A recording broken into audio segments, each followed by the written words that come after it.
क्योंकि हमें हमारा शेर जो हमारे चंद्रशेखर आजाद साहब बोले जाते हैं, एडवोकेट चंद्रशेखर आजाद बोले जाते हैं, उन्होंने एक सिपाही भेजा है इस शहर सासाराम के विधान, और मैं उनकी हर एक मिशन को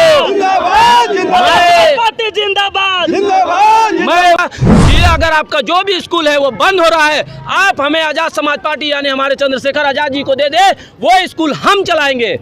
तो इस तरह से समझ जाइए कि हमारे जब चंद्रशेखर आजाद मुसलमानों के लिए, दलितों के लिए, शोषित के लिए, वंचित के लिए जब आवाज उठाते हैं तो एक छोटा सा सिपाही क्यों नहीं आवाज उठाएगा। मैं उनके हर एक मिशन को, जिसने उनको इतना लगन से और निष्ठा से जो पूरे देश में एक हमारे लोकसभा सांसद होकर पूरे लोकसभा को हिला सकते हैं, तो सोच लीजिए एक सासाराम में नहीं, विधानसभा का जो एक प्रत्याशी अगर घोषित हुए, अगर कल विधायक बनते हैं तो ये सिपाही भी उन्हीं की तरह गरजेगा और सासाराम विधानसभा में जनता है। और जिसे चंद्रशेखर आजाद रावण हमारे लोकसभा में दहाड़ते हैं, वैसे इनको वोट दे करके पटना के विधानसभा में भेजेंगे, और जैसे वो दहाड़ते हैं वैसे ये भी दहाड़ेंगे विधानसभा में। बिल्कुल, हमारा पार्टी जो आजाद समाज पार्टी है वो जो कहती है वो करती है, तो यही से आपको बता दे रहे हैं कि जो कहेंगे वो करेंगे। युवा किसके साथ है? युवा चंद्रशेखर आजाद रावण के साथ है, आजाद समाज पार्टी के साथ है, शाहजाद हुसैन के साथ है। जीडीए गठबंधन के द्वारा निर्वाचित प्रत्याशी शाहजाद हुसैन जी, जो सासाराम विधानसभा 2208 है, जिसका प्रत्याशी बनाए हुए आज़ाद समाज पार्टी के टिकट से, इन्होंने नामांकन करके जो है वो बाहर निकले हैं, और जिनसे जानने की कोशिश करते हैं कि आज़ाद समाज पार्टी से इनको टिकट मिला है तो क्या सोच करके इनको टिकट मिला और क्या जो है वो ये विधानसभा में विकास करेंगे। सबसे पहले तो आपको बधाई कि आपने नामांकन कर लिया। जी, आपके चैनल वाले को इस माध्यम से भी सभी को मेरे तरफ से शुक्रिया और बधाई। नामांकन आप करके निकले, क्या मुद्दा रहेगा इस बार? मुद्दा हमारे शहर सासाराम 208 जो विधानसभा है उसमें आपने अब इतना दिन जो हमारे शहर के वासी हैं उनको खुद पता है कि क्या मुद्दा है। सिर्फ यहाँ घोटालेबाजी होती है, और इस सबसे पहले तो मैं उस घोटालेबाजी पे रोक लगाऊंगा, और सबसे हमारी जो यहाँ सासाराम विधानसभा का जो सबसे बड़ा मुद्दा है वो बिजली की समस्या है।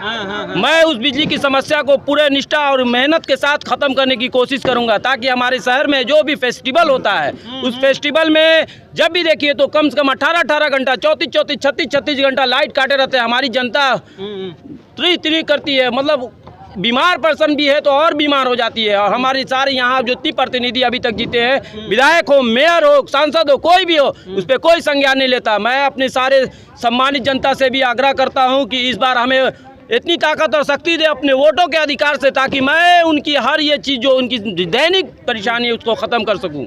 एक तरफ एनडीए है, दूसरी तरफ इंडिया है, दोनों ने प्रत्याशी उतारा है, बीच में आप है, कैसे लड़िएगा, कैसे पार पाइएगा?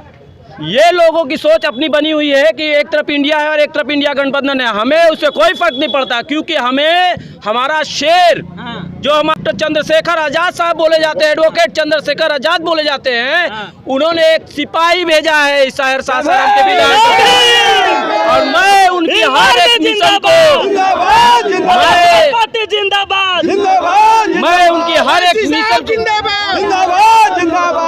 मैं उनके हर एक मिशन को, जिसने उनको इतना लगन से और निष्ठा से जो पूरे देश में एक हमारे लोकसभा सांसद होकर पूरे लोकसभा को हिला सकते हैं, तो सोच लीजिए एक सासाराम में नहीं, विधानसभा का जो एक प्रत्याशी अगर घोषित हुए, अगर कल विधायक बनते हैं तो ये सिपाही भी उन्हीं की तरह गरजेगा, और सासाराम विधानसभा में जनता है उनको हम दिखा देंगे कि हम कैसे, हमारे लोकसभा के जो सांसद है कैसे काम करते हैं और हमारे विधायक कैसे काम करते हैं।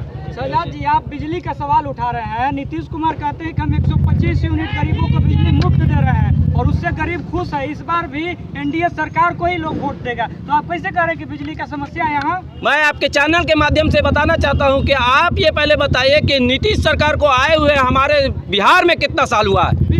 20 साल में उन्होंने उस वक्त नहीं समझ में आया कि हमारे लोग, जनता जो है परेशान है, उनको बिजली मुफ्त दी जाए।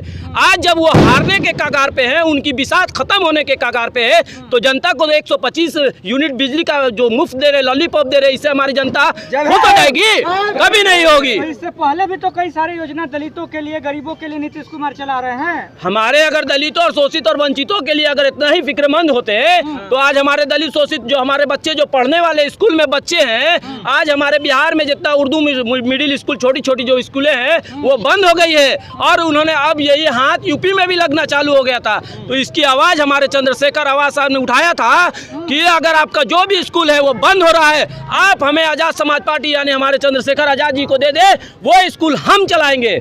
तो इस तरह से समझ जाइए कि हमारे जब चंद्रशेखर आज़ाद मुसलमानों के लिए, दलितों के लिए, शोषित के लिए, वंचित के लिए जब आवाज़ उठाते हैं तो एक छोटा सा सिपाही क्यों नहीं आवाज़ उठाएगा। बिहार में देखा जा रहा है कि रोजगार नहीं है, शिक्षा नहीं है, इस पे आप लोग क्या कहना चाहेंगे तमाम सासाराम के लोगों से? रोजगार छोटा रोजगार से ही स्टार्ट होता है बड़ा रोजगार, लेकिन यहाँ पर जितने भी विधायक सांसद बन के आए हैं, कभी भी छोटे दुकानदार को, ठेले वाले को, फूड जो मतलब रास्ते फुटपाथ पे जो बेचते हैं बेचारे, वो गरीब तबके के लोग इतना परेशान रहते कि आज तक उनको अस्थायी कोई चीज़ जुगाड़ नहीं मिला, ना कुछ उसका कोई समाधान किया गया। मैं आपके चैनल के माध्यम से ये बता देना चाहता हूँ कि जिस दिन हम आएंगे इस विधानसभा में, सबसे पहला काम मेरा वही रहेगा कि सारे जो फुटपाथी दुकानदार हैं, जो इधर उधर भाग भाग के अपनी जीविका चलाते हैं, कभी लाठी डंडा मार खाते हैं, जेल में जाते हैं, उनकी ठेला गाड़ी उलट दी जाती है, उनको सबसे पहला एक अच्छा समाधान एक सिस्टम में देकर मैं अपने प्लानिंग के साथ उन पे काम करूंगा। आजाद हुसैन जिंदाबाद, चंद्रशेखर आजाद जिंदाबाद। सासाराम गांव के जो जितने तमाम गांव के बच्चे हैं वो अच्छे से पढ़ नहीं पाते हैं, शिक्षा उनको नहीं मिल पाती है, किस तरीके से आप शिक्षा दिलाने का काम कीजिएगा? क्या गांव-गांव में जो है आप पुस्तकालय खुलवाने का काम कीजिएगा? जी, मैं अपने आज़ाद समाज पार्टी भीम आर्मी की तरफ से हम लोगों ने हमारे जिला लेवल से लेकर हमारे प्रदेश लेवल से लेकर उसने हम लोगों ने आपस में ये बैठ के तय करेंगे कि एक ऐसी कमेटी गठित होनी चाहिए जिससे गांव के बच्चे हमारे एनजीओ की तरफ से पढ़ सके और उनका उज्जवल भविष्य हो सके। और आपको ये पता होना चाहिए कि हमारे बिहार सरकार ने, पूरे भारत सरकार वर्ष में 20% आरक्षण हमारे विद्यालय का है जो नहीं मिल पाता है। किस कारण नहीं मिल पाता है? क्योंकि बिचौलिया इसका खा जाता है, उसका खमियाजा उसको हमारे जो मौलिक अधिकार है वो नहीं मिल पाता है। तो सोच लीजिए, जब मौलिक अधिकार नहीं मिल रहा है तो हम कोशिश करेंगे कि उनको मौलिक अधिकार मिले और हमारे बच्चे भी, दलित की, शोषित के, मुस्लिम बच्चे भी हमारे उसी बड़े स्कूल में पढ़े जहाँ के बड़े के बच्चे स्कूल में पढ़ते हैं। बहुत बहुत धन्यवाद जो कि हमारे सासाराम 208 विधानसभा से प्रत्याशी माननीय शाहजाद हुसैन जी को आज नॉमिनेशन हुआ, उसके लिए मैं बहुत हार्दिक अभिनंदन और हार्दिक बधाई देता हूं। और हम लोग दम खम के साथ आज से हम लोग कैंपेनिंग करना शुरू करेंगे और पूरा विधानसभा को रौंद देंगे, रौंद करके इनको विधानसभा के अंदर पहुंचाने के हम लोग काम करेंगे। और जिसे चंद्रशेखर आजाद रावण हमारे लोकसभा में दहाड़ते हैं, वैसे इनको वोट दे करके पटना के विधानसभा में भेजेंगे और जैसे वो दहाड़ते हैं वैसे ये भी दहाड़ेंगे विधानसभा में। बिल्कुल, विधानसभा में। सासाराम क्षेत्र में जो युवा लोग हैं, युवा लोग को किस तरह से ये देखेंगे, किस तरह की से विकास करेंगे? बता दे रहे हैं सर कि युवा लोग के प्रति इनको इतना बड़ा सोच रहता है, युवाओं के लिए बहुत कुछ सोचते हैं, बहुत कुछ करने के लिए भी सोचे हैं, लेकिन जीतेंगे तो निश्चित है कि करके दिखाएंगे। क्या लगता है कि सासाराम में कितने वोटों से ये जीत हासिल करेंगे? क्या उम्मीद है आपकी? सासाराम से सबसे ज्यादा वोट इन्हीं का रहेगा, सबसे ज्यादा वोट से जीतेंगे। आप सर, आप एक युवा है, आपके संपर्क में और सारे युवा होंगे, युवाओं का किस तरह से प्रेरणा स्रोत रहेंगे शहजाद जी, या फिर जो है वो किसी और अन्य दल के साथ जाएंगे? नहीं, ऐसा बात नहीं है, ये किसी अन्य दल के साथ नहीं जाएंगे, ये जुड़ गए हैं आजाद समाज पार्टी और भीम आर्मी से। युवाएं कहाँ जाएंगे? युवाओं के लिए नए नए नेता हैं, नए नए वादे लेकर के आ रहे हैं, दावा कर रहे हैं कि हम पलायन रोक देंगे, छात्रों को मुफ्त में नौकरी देंगे, रोजगार देंगे। तो आप कैसे युवाओं को मोटिवेट? वो सब जुमला है, हम पलायन रोक देंगे, हम ये कर देंगे, हम वो कर देंगे, ये सब जुमला है। हमारा पार्टी जो आजाद समाज पार्टी है वो जो कहती है वो करती है। तो यही से आपको बता दे रहे हैं कि जो कहेंगे वो करेंगे। युवा किसके साथ है? युवा चंद्रशेखर आजाद रावण के साथ है, आजाद समाज पार्टी के साथ है, शाहजाद हुसैन के साथ है।